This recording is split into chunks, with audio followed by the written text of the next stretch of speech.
हिमाचल प्रदेश ने पिछले साल बारिश में भयंकर आपदा का सामना किया था, याद होगा आपको। इस साल मॉनसून शुरू होने से पहले ही बारिश ने अपना ट्रेलर दिखा दिया है। शिमला से भूस्खलन की भयानक तस्वीरें आई हैं। चमियाना इलाके में सड़क पर खड़ी 3 गाड़ियां दब गईं। गनीमत यह रही कि इस लैंडस्लाइड में किसी की जान नहीं गई। अभी तो जून खत्म हुआ है, जुलाई और अगस्त की भारी बारिश अभी बाकी है।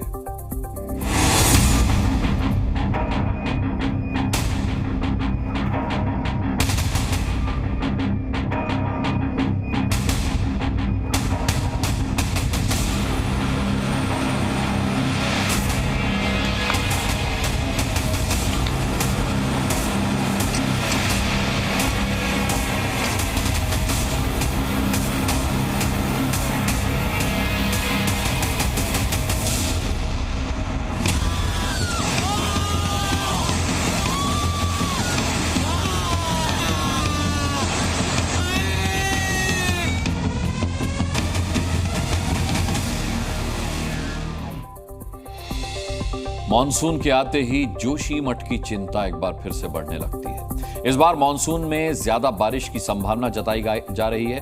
ऐसे में जोशीमठ को लेकर के चिंता बढ़ना बहुत लाजमी है। जोशीमठ को लेकर क्या कुछ किया जा रहा है, ग्राउंड जीरो से जी न्यूज की स्पेशल रिपोर्ट आपको बताएगी।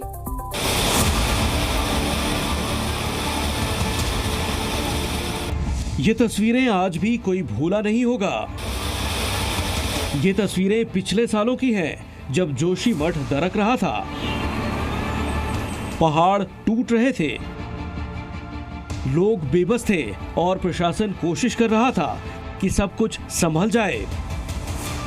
मॉनसून के दस्तक देने के साथ ही एक बार फिर चिंता बढ़ गई है, क्योंकि जोशीमठ में अभी भी दरारें नहीं भरी हैं।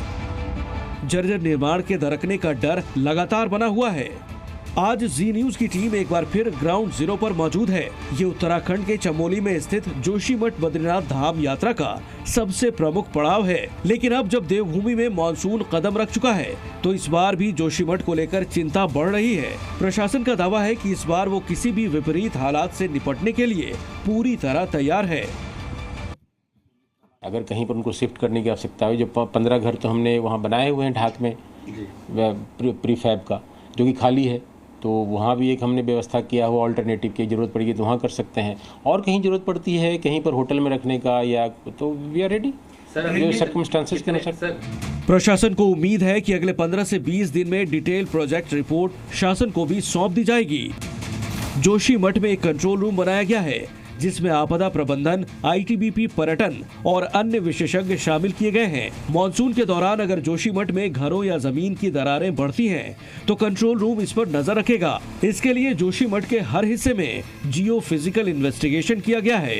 इन्वेस्टिगेशन है वो लगभग कंप्लीट हो गया है। जल निगम, इरिगेशन डिपार्टमेंट और पीडब्ल्यूडी 3 डिपार्टमेंट वहाँ पर एक नोड पीआई का काम कर रहे हैं, जो कि स्लोप स्टेबलाइजेशन, टो इरोजन से संबंधित काम, और तीसरा सीवर सिस्टम, ड्रेनेज सिस्टम पे काम कर रहे हैं। जोशीमठ को लेकर कई विशेषज्ञों ने बताया कि ड्रेनेज इसके भू धंसाव का बड़ा कारण हो सकता है। ऐसे में ड्रेनेज को लेकर कई एक्सपर्ट काम कर रहे हैं। उम्मीद है कि इस बार जोशीमठ की दरारें लोगों को आहत नहीं करेंगी। सुरेंद्र रसीला के साथ ब्यूरो रिपोर्ट, जी मीडिया,